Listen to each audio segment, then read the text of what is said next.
policier, bomi et pas bani na policier, beti mené l'auditoire, moto bomi si ezali garde, il y a madame Soumino, donc ça garde naie, c'est de là il y a toujours koloba. Responsabilité civile, ça la maquette pas Doli Makambo. Doli Makambo c'était pareil à l'époque, quand tu sais que tu as pouvoir, na ibandil nango Doli Makambo zala bourgmestre ya commune ya Gombe. Mais de l'autre côté, na Vijana, un jeune frère qui est déjà décédé, d'heureuse mémoire, Moli Menepe Malakimia, Bakenda Kobomaye pas ya garde du corps ya Doli Makambo. Doli Makambo avant d'aller na bureau, azalaka na ndako Doli Makambo n'avait rien à voir avec ce qui s'était passé sur place. Mais Basambi Saye, ba bétail responsabilité à qui a 10 ans en prison. A Outiko Bima, je pense après 6 ans ou 7 ans, a Outiko tu postulé malheureusement à 8. Tout ça dans ma circonstance presque pareil. Mais et quoi affaiblir n'a été pour dire ici que madame Souminoa ba garde na yo ba bomi moto. Donc madame Souminoa a bomi policier à travers ba garde na yo. Il est moto atinda ki bango to éviter parce que bagarde balongwa qui déjà bagarde balongwa qui déjà boleki na sens unique d'abord bo violer code de route en quoi policier bo kei maintenant bo komi pe kuna ba policier bazongi donc ba recevoir ordre certainement ya mutu est-ce que Soumino mutatinda ki te bazonga ba ke no kanga mutu wana abakaki bango respect na nzela qu'est-ce qui s'est passé au juste nana pesa ki motindo pour que bagarde bazonga lisusu bino botiki déjà bokonzi na bino sika bomanda boken bozongeli policier wana pona nini nana pesa ki bino ordre Soumino mutapesa ki bino ordre oyaki na ndenge na yo mais c'est maintenant qu'il faut que sambisa bato et du côté à madame Soumino aucun communiqué officiel même il y a qu'on décliner responsabilité exact démission pesate silence radio pour policier wana azala tina mokote kabea akokufa na ye kabea azala tina te moi sina bana batika la pamba kabea yo azala tina te okoki na yo kokufa en fait c'est le nom dit. Parce que lorsque Batou Avandi Kimia la drame ya Mounendo, aucun communiqué n'a part ya primature, il y a madame Soumino, alors qu'elle est accusée dans cette histoire ici, aucun communiqué, c'est une humiliation extrêmement grave pour la policier. Ma policier à la République. Et ça va kabakolobate au sango, aux accords cités ma policier, batomboka, papa tozana ka flagrance, policier à Koufi. J'ai lu quand même Moutamba qui a écrit quelque chose. Akangi major Oyo, Azali la commissariat provincial. J'ai des informations. Les majors se trouvent depuis hier dans le commissariat provincial de la ville provinciale de Kinshasa. Le policier qui a dénoncé semble-t-il Azali menacé. Mais Azali agent de l'ordre. Bakoki Kobengaye, Naza Kobo Yate Babengaye. Bakoki Kobengaye Batunaye pour appeler ça plus d'éclairage par rapport à dossier. Eza Moussa la justice, c'est une enquête. Bako en a besoin. Mais Bakoki ko menacé y était ce matin. On va lire ça. Moutamba a écrit ceci. Son Excellence, Monsieur le ministre d'État, ministre de la Justice et garde sceaux, porte à la connaissance de l'opinion publique qu'il a pris connaissance via les réseaux sociaux du passage à tabac d'un agent de la police de circulation routière par certains éléments de la police et a entraîné son décès à Kinshasa. Aussitôt, il a ordonné injonction à l'auditeur supérieur de la Gombe d'appréhender, d'engager des poursuites en flagrance contre les auteurs de ces actes barbares. Congolaises et Congolais, très chers compatriotes, moi, Corneille Nanga Yobeluo, me tiens devant vous accablé par le poids de mes fautes et consumé par le remords. En créant l'Alliance Fleuve Congo, en m'alliant au M23 et en acceptant le soutien du président rwandais Paul Kagame, j'ai trahi la nation qui m'a vu naître. Ce choix funeste a semé la mort et la désolation dans l'est de notre pays, coûtant la vie à d'innombrables innocents. Aujourd'hui, je prends conscience de l'ampleur de ma trahison. Les souffrances infligées à nos frères et sœurs sont incommensurables et j'assume une lourde responsabilité dans cette tragédie. Je me désolidarise totalement du criminel Paul Kagame et de sa bande d'assassins dont les actions ont plongé notre peuple dans le deuil et la douleur. Je demande pardon du plus profond de mon âme. Notion de la chose publique, de l'intérêt général, même si il utilisait cette notion par démagogie pour au contraire servir ses intérêts à lui, tandis que Kabila manque de toute notion, de quoi que ce soit. Il navigue à vue, il ne sait pas où il va, ce qui nous ramène en retard parce que nous étions tous en fait à ce niveau-là. Mais avec tout ce qui est arrivé, avec la dictature, surtout avec la lutte contre la dictature, nous avons appris d'abord à maîtriser la peur, à affronter les dictateurs en face et puis à avoir un minimum de culture politique. Tandis que Kabila, pendant tout ce temps, il vivait en dehors du temps, dans les montagnes de Fiji, où il creusait l'or et il ne se donnait rien. Et c'est maintenant que Kabila parle politique, pense politique, peut vouloir tenir des discours politiques. Voilà pourquoi nous sommes en retard. En fait, il nous a retardé de quelques années. Tout notre problème depuis qu'il est au pouvoir, c'est en fait les recycler politiquement pour qu'il arrive au même niveau que la majorité de la classe politique. De cette manière, nous pouvons en fait émettre sur la même longueur d'onde. Au moment où je vous parle, Kabila fait l'unanimité contre. Ça, vous pouvez en être certain. Il peut tenir combien de temps comme ça? Bon, moi je ne sais pas. Moi j'étais justement en train de vous dire que la peur que sa répression sanglante avait imposée avait provoqué ce que vous pouvez avoir l'impression que c'était une faiblesse. Mais je vous dis, au moment où nous parlons, si vous suivez les nouvelles de Kinshasa, c'est presque chaque jour qu'il y a des manifestations. Maintenant, la peur est terminée. Le parti d'opposition, particulièrement mon parti, a commencé à mobiliser les jeunes. Et je ne donne plus beaucoup de jours à Kabila s'il ne s'implique pas dans les schémas de la paix prévue à Lusaka. Je crois que je ne donne pas beaucoup de temps. Vous prévoyez quoi? Une révolution du peuple? Une explosion, même dangereuse pour tout le monde, hein, à commencer par lui-même. Hein. Mais dans le passé, on a vu les Congolais capables d'accepter n'importe quoi sans se révolter. Ah ben mais justement, il y a un phénomène de croissance. Il ne faut pas croire que le Congolais reste statu quo. C'est comme un enfant congolais grandit tous les jours. C'est pour ça que maintenant nous parlons de la démocratie, parce que nous sommes suffisamment mûrs pour nous gouverner. Donc, ce que hier on supportait, parce qu'on avait un certain esprit, un esprit d'enfant, tout ça, cet esprit s'en va, parce que les gens deviennent sages, deviennent adultes, et par conséquent commencent à contester ce qui ne va pas. C'est à fait autre chose.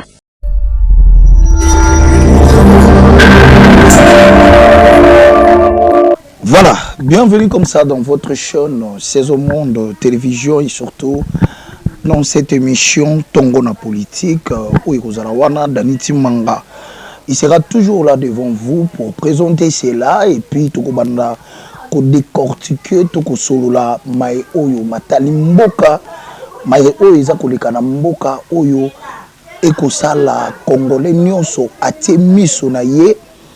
Vraiment, na makambo ezali ya mboka. Sur ce, avant de commencer cette émission, je salue comme ça Christian Soukula Makanda, en direct des États-Unis, où tous on a partenaire officiel. Il y a Saison Monde Télévision et pourquoi pas que je puisse saluer en direct de Matadi comme ça. Je vois Ozemulo Pokabemba, le patron donc na Rompoy Kikanda wana. Bango bazalaka vraiment ba congolais ya solo et puis balandaka makambu ya Congo à la loupe parce que balobi mabele ya Congo eko tekamate. Aujourd'hui on doit parler un peu de toutes les actualités o ezali koleka na mboka na biso oyo quelque part eza kosunga ba congolais te eko sala ba congolais bien te oza moto ya liboso ya kota la chaîne na biso ce qu'on peut vous demander. Il suffit de vous abonner seulement dans votre chaîne Saison Monde Télévision. C'est une manière à laquelle vous allez soutenir jeunesse congolaise oyo tozali poto zalawana pour na kolukela bino ba information. Et puis je vous le dis toujours, déjà pour banda kozwa ba descente il y a ba groupe parlementaire oyo et solo la makambu ya mboka to kubanda ko kende kozwa les uns comme les autres. Poto banda ko présenter les bino bango na kati ya chaîne na bino Saison Monde Télévision. Je dis un grand merci comme ça à mon fils qui est Darvi Timanga, un bébé pas comme les autres bébés à papa. Et voilà parce que je l'aime tellement. Makasi parce que bango wana nde baza ba kitani ya lobi ya Congo oyo bakotika la pona kolobela Congo. Bandeko eza kosala pasi pe mawa. Toutaki komona le président Fachi na Qatar ndenge bazwa kiton ya kozala tête à tête na Kagame.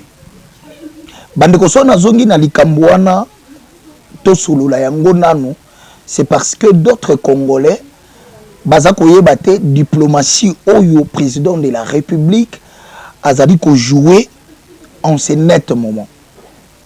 Bandeko tokoki koloba to bunda to sala guerre na bato ya bamboka mosusu to biso pe to beta masasi biso pe to boma peuple na bango wana. Mais sur scène alingi nanu Congolais nyonso azonga na pona ye vraiment tant que Congolais. Congolais azalaka moto ya pitié, Congolais azalaka moto ya mawa. Que ça soit makambu nyonso o ezali koyela Congolais, Congolais ayokaka pasi ya ndeko na ye Congolais. To viva batamoko awa ya ba prière na ba oxybone na Congo oyo. To zwa pe ba o ezali ba prophétie ya ba mindele ebele oyo baza basali ya Nzambe po na Congo. Est-ce que Congolais azali komona que tant ya Congo etelema ekoki to ekoki nanote? Parce que on est toujours là pour critiquer notre pays, toto critiquer ba oyo bakokamba mboka. Eza mabete critique la biso ezalaka pe bien pour esunga bango bakoka ko travailler dur pour na couper sa solution na Congo. Mais na ba certaines choses na sengaka na ba Congolais to meka kotala. La na uta côté la bino image moko ya Assemblée nationale comment ba monsieur bandaki ko salama ndeko Eliezer comment azalaki koloba et puis eloko itonanga Eliezer alobe loko moko voir même Bemba zala wana lera loba que a prometaki biso ko somba 60 têtes ya avion. Omoni ba ministre bavandi baseki. Est-ce que ezalaka makambu oyo bayaka kokosa peuple congolais pour peuple congolais akoka toujours kopesa bango confiance to ezalaka nini? Parce que Congolais, na minute oyo aza na posa a réjouir na pays na ye. Azala pe peuple oyo aza koluka ko bima libanda te, mais au sein de son pays azali ko gagner, azali pe ko vivre très bien. Mais soko tali nzoto tozaka nango na Congo, soko bimi libanda omoni Congolais, on dirait bazwaka nzoto na biso batie yango soki pe eloko nini komona Congolais a se développer. Mais na pays na ye moko Congolais akokaka kaka ko vivre bien te. Est-ce que ça lui travaille oyo ba kondi il faut pe basala pour na kopesa Congolais qui wana à chaque temps banda na botami tina koli na komaki na ba certain âge nazalaki koyoka makambo ya bitumba oyo ya est. Je crois ba papa Tshisekedi wa Mulumba ils ont eu à parler. Ba Mobutu ils ont eu à parler. Mais comment makambo nyonso esalamaka na Congo on n'arrive pas à trouver une solution? Mais force ezali kaka na bitumba te. Moi je le dis, force ezalaka biso na Congo na makambo etali s'il faut dire na ba négociation parce que lelo na mona ba pays ebele soki ezwa temps ya kotelema mabandeko ezalaka na nzela ya bitumba te. Soki mokonzi ayebi ko jouer na diplomatie ya mboka akoki ko soulager peuple na ye.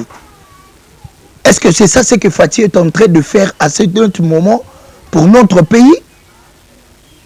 Parce que ba misusu basala ba 18 ans na mboka oyo.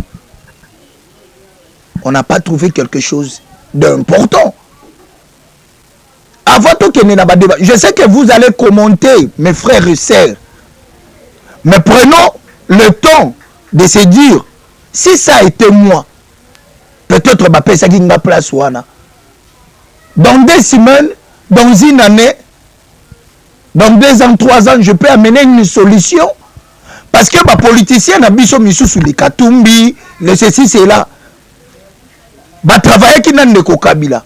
Mais ils n'ont pas eu. Il y a voire même Kabila pour Assidi Sabitumba. Mon moment, Nathan Oyo, Bakobima pour Nakolobake. Non, moi je sais, si je fais ceci, c'est là. Et Bitumba, on a Est et aussi là. Mais l'air Bozaki dans Moninga, Azako diriger. Pourquoi ne pas donner ces genres des idées pour que Mboka, ce qui peut Boninga, peuple yango, réellement, que et avancer. Ou ceux qui m'ont tombé à commis la place où on a la présidence, à commis Misamaye, les naïe, pour na commis la bisopé. Quelque part, moi je dis, ils ont un mensonge. Pourquoi kaka Congolais, alingaka kobundisa moninga na Congolais, ceux qui attendent na poste moko boy, et que azo sala musala moko boy, avec tout son cœur, mon na misusu bakozala wana, pour na kobundisa ye.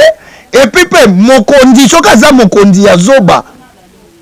Akoluka kaka koloka, ah, te, bateau, pe balobi, boye, baza na raison, ah, yekuna, c'est ça, c'est nous, comme si, bah, yebi que Congolais, peuple, nde mouta pe saka pouvoir, wana.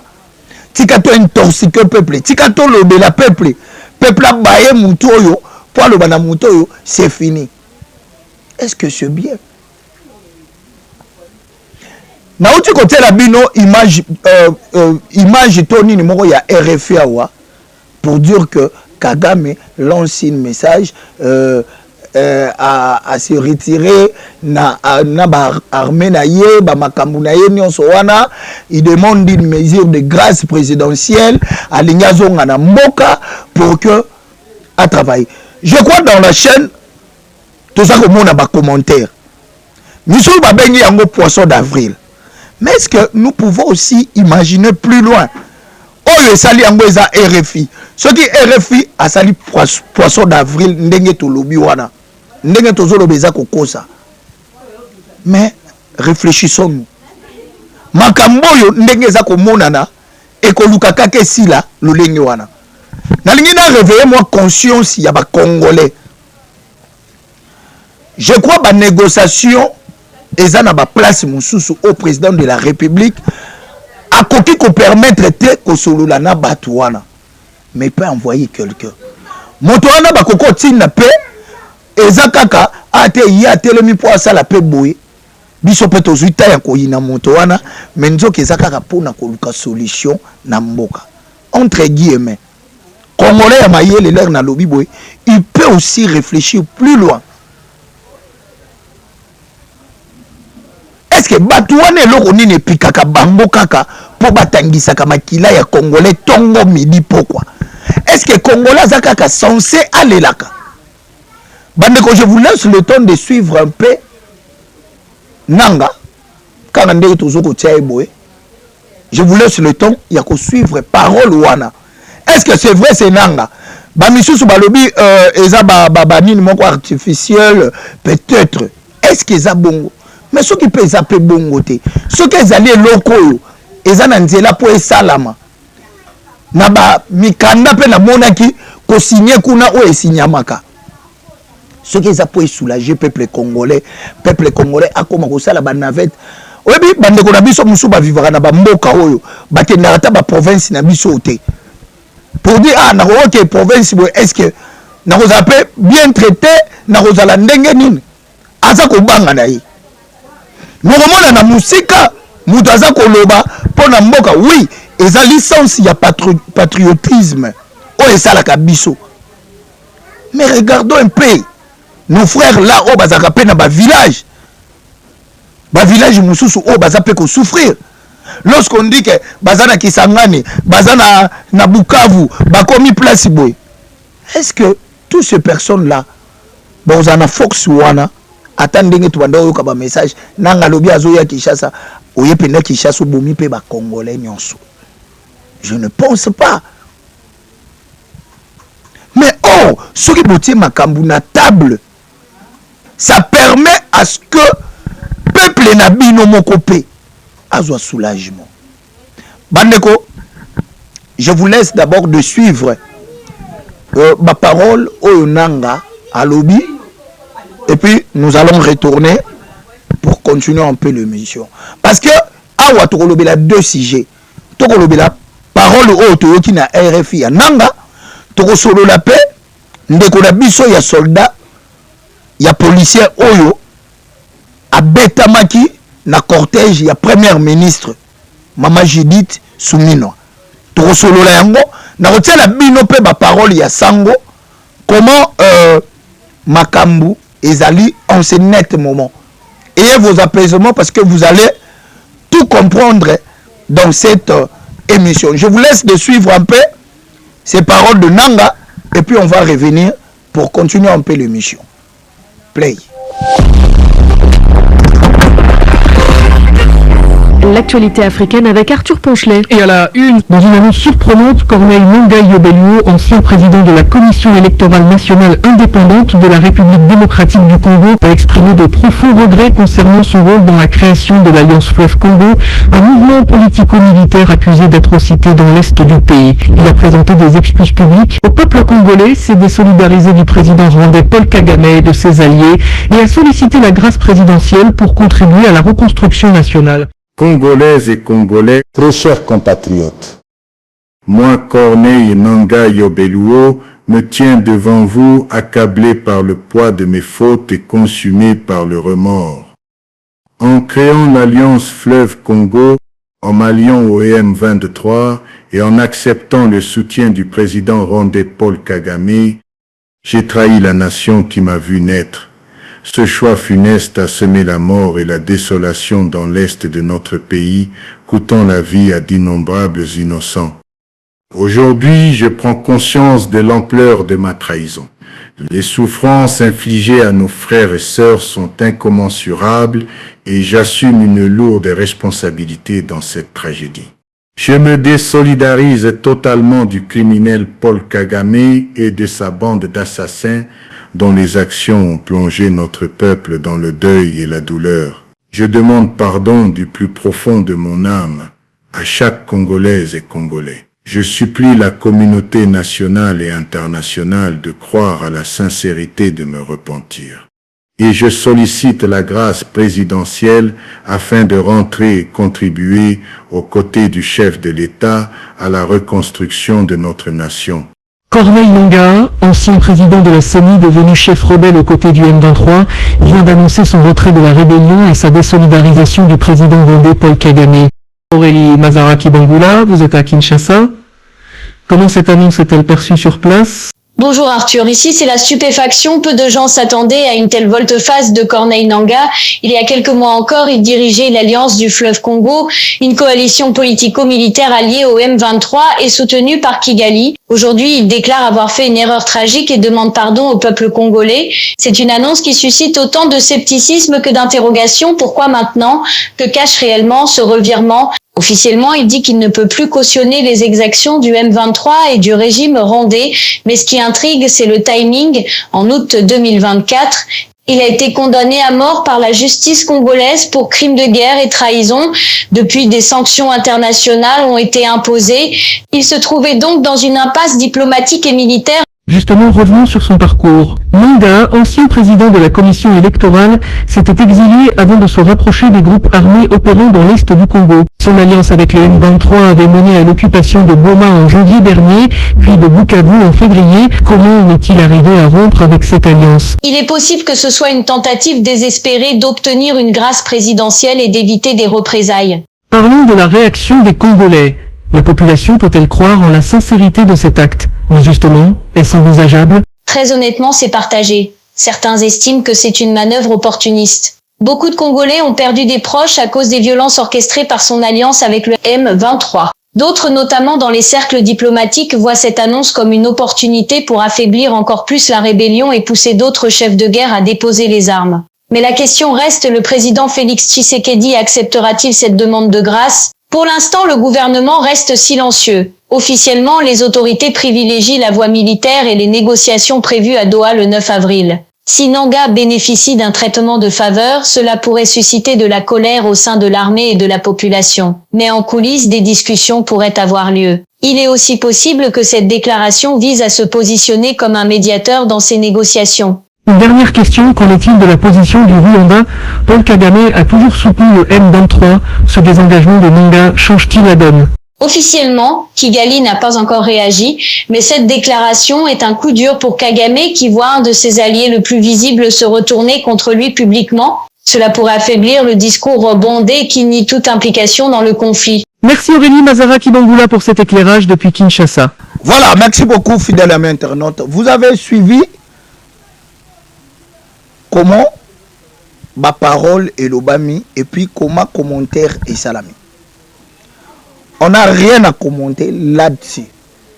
Bisope congolais, toko tala, toko jimele, soke zaya solo, on dira gloire à Dieu. Parce que bandeko na biso ba koufi mingi. Cette histoire doit cesser. Et loko nini bolukaka. Est-ce que zalaka kaka pona ba minéré yango? Soke za pona ba minéré yango. Quand le président de la République akobenga bino boya tosala marché ya boy. Qu'est-ce que ça fait?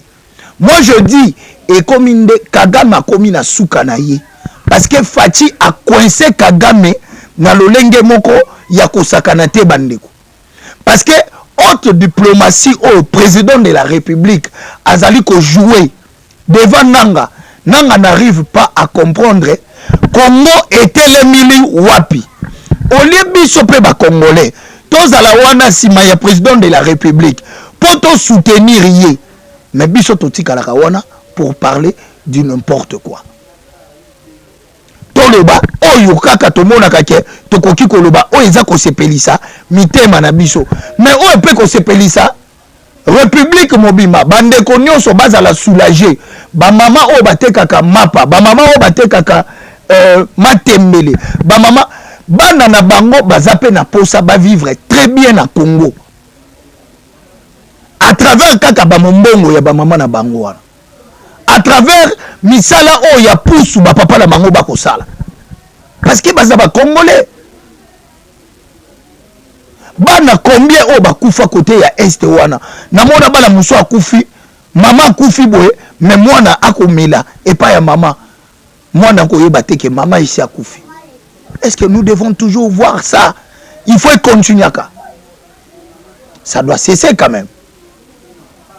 Moi je le dis, le président de la République, Azalokola Moïse, parce qu'il fait son temps. Dès que ça va finir, il va passer. Soka silisi, Moussala Nzamba pesa ki wana. Moussou pas koyana yi. Moi je ne pense pas que président Fati a koluka kangamakara na pouvoir. Non. Azana Moussala o ya kusala place Nzamba koluba ye Moussala na yesu kiawa mutu mususu ya ko continuer. Ça va commencer à se passer comme ça dans notre pays.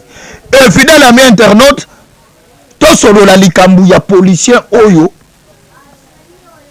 bandeko na ye ba policier ba betaki ye pe ba bomiye par rapport ya cortège ndenge ya premier ministre bandaki koleka lolenga lobaki baleka boy bandeko mboka na biso nous avons des choses oyo biso moko en soi étant que des humains nous devons respecter mboka na biso eza lokwa bamboka mususu te kaka la biso moko tozwa koyoka na matoi na biso e misusu bakoti bakangaki misusu kota biti ngobila ba misusu boy oui tozwa ko vivre na ba insécurité moko boy oyo je crois congolais nyonso ayebi yango. Mais leur cortège il y a premier ministre eza koleka moins de mouvement oyo ekoki kosalama soki bale komaki na nzoto na ye major to général to commandant oyo aza ko diriger cortège wana il serait interpellé. Oui, quelque part eloko bandeko na biso ba soldat basali ko beta ndeko jusqu'à cet niveau kakende ko kufa eza mabe. Mais regardons un peu. Nous na monaki na ba page boko loba et puis ça melika ka kosala makambo ya bongo epai ya président de la République na ba konzi mosusu te. Attends, oh wana pe baza batu ba ko diriger mboka. Oui, ça fait mal parce que notre frère Atiki mwana na ye ona moni ya mwasi wana, ça fait tellement mal. Moi je pense à notre premier ministre à cause de la motema wana pour na kosunga famille. Moi je vais vous balancer un peu ma parole ya Sango comment investigation eza ko salama pour na likambo wana, mais je crois bandeko, moi je vous assure et comme déjà na matoi il y a premier ministre Judith et solution ya malamu ekozama malgré ba kozongisa pema ya ndeko na bisote parce que akufeli pe na service parce qu'il alingaki a mettre ordre na mosala na ye. Je crois sa famille sera soulagée et total nanu Sango comment à lobby et puis on va retourner pour boucler l'émission. Suivons. Modification de la Constitution. Où est-ce que nous en sommes aujourd'hui avec ces projets? Est-ce qu'il y a une modification de la Constitution? Tout le monde il y a un policier ou un Koufi, on l'a dit tout à l'heure, policier, bomi et pas bani un policier, ou bêti et mener l'auditorat, moto bomi si les alliés garde, il y a madame Souminoa, donc ils ont garde naïe, c'est de là, il y a tout à responsabilité civile, et ça là, qui pas Doli Makambo. Doli Makambo, c'était pareil à l'époque, quand tu sais que tu as pouvoir, na ibande lango, Doli Makambo, ça a bourgmestre, il y a commune, à Gombe. Mais de l'autre côté, Navijana, un jeune frère qui est déjà décédé, d'heureuse mémoire, Moli Merepe Malakimia, Bakenda, Kobomae, pas ya garde du corps, ya Doli Makambo. Doli Makambo, avant d'aller na bureau, Azalaka Nanda, Doli Makambo n'avait rien à voir avec ce qui s'était passé sur place. Mais Bassambi Saye, bêta responsabilité, à Kenda a 10 ans en prison. À Outiko Bima, je pense, après 6 ans ou 7 ans, à Outiko tu peux postuler malheureusement à Zuité. Tout ça, dans la circonstance, presque pareil. Et quoi affaiblir, n'a été pour dire ici que Madame Souminoa, garde naïo, bomi moto. Donc Madame Souminoa a bomi policier à travers garde naïo. Il y a moto atinda ki bango, tout éviter. Parce que garde balongwa qui déjà. Garde balongwa qui déjà. Bolé qui n'a sens unique d'abord. Bon violer code de route, en quoi policier, ok. Maintenant, bon commis pekuna, policier bazongi. Donc, recevoir ordre certainement à moutou. Est-ce que Soumino mutatinda qui te bazonga, ba kene ukanga mutuana?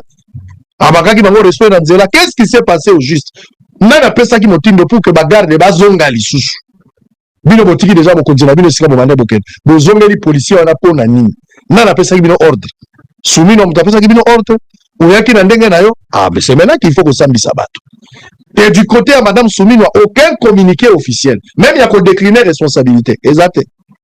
Démission pesate. Silence radio. Pour policier wana azala tina mokote kabea akokufa na ye, kabea azala tina te. Moi sina bana batika la pamba kabea yo azala tina te, okoki na yo kokufa. En fait, c'est le nom dit. Parce que lorsque bato bavandi kimia na drame ya munedo, aucun communiqué n'a part ya primature. Il y a Madame Soumino, alors qu'elle est accusée dans cette histoire ici. Aucun communiqué, c'est une humiliation extrêmement grave pour la policier. Oui. Ma policier à la République. Et ça va quand au sango, aux a incité ma policier, tomboka. Papa, toza na cas flagrance. Policier à Koufi. J'ai lu quand même Moutamba qui a écrit quelque chose. Akangi major Oyo, Bakoloban. Azali la commissariat provincial. J'ai des informations. Les majors se trouvent depuis hier. La commissariat provincial de la ville province à Kinshasa. Le policier qui a dénoncé, semble-t-il, Azali menacé. Mais Azali, agent de l'ordre. Bakoki Kobengaye, Naza Koboya Teke Babengaye. Bakoki Kobengaye, Batunaye, pour appeler ça plus d'éclairage par rapport à dossier. Et ça, Moussa la justice, c'est une enquête. Bako, on en a besoin. Mais Bakoki ko menacé, il était ce matin. On va lire ça. Moutamba a écrit ceci. Son Excellence, Monsieur le ministre d'État, ministre de la Justice et Garde-Sceaux, porte à la connaissance de l'opinion publique qu'il a pris connaissance via les réseaux sociaux du passage à tabac d'un agent de la police de circulation routière par certains éléments de la police et a entraîné son décès à Kinshasa. Aussitôt, il a ordonné injonction à l'auditeur supérieur de la Gombe d'appréhender, d'engager des poursuites en flagrance contre les auteurs de ces actes barbares. Voilà. Merci beaucoup, fidèles amis internautes. Vous avez eu le temps de suivre. Biso tokoza na commentaire ya kosala ya ebelete. Congo ezali ko partenir na ba fils na ba fille na ye nyonso. Lelo même jeunesse aza ya kotelema pona likambu ya Congo. Makambo eza koloba mato eloba maki na assemblée mabele tekami boye. Tous ces dossiers là ti eza kobima bako suivre moko na moko. Restez connectés dans votre chaîne Saison Monde Télévision. Abonnez-vous massivement. Soutenons-nous.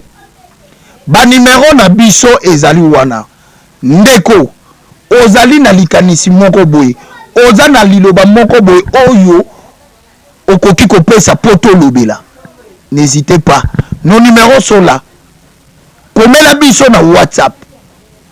Solo la na biso, on viendra parler pour ça. Merci Nabino Nyonso Bozwaki Libaku ya Kolanda biso. Merci Naba internaute Nyonso, partagez nos vidéos, commentez nos vidéos. Merci à toi Christian Soukoula Makanda en direct des États-Unis. Merci à toi Ozemulo Pokabemba, le Matadian. Merci à tout le monde. Oyo Bosse Sakate, Kopé sa confiance Nabino Nadani Timanga, votre frère et votre ami. Merci. Restez toujours connectés dans cette chaîne Saison Monde Télévision. Bye bye.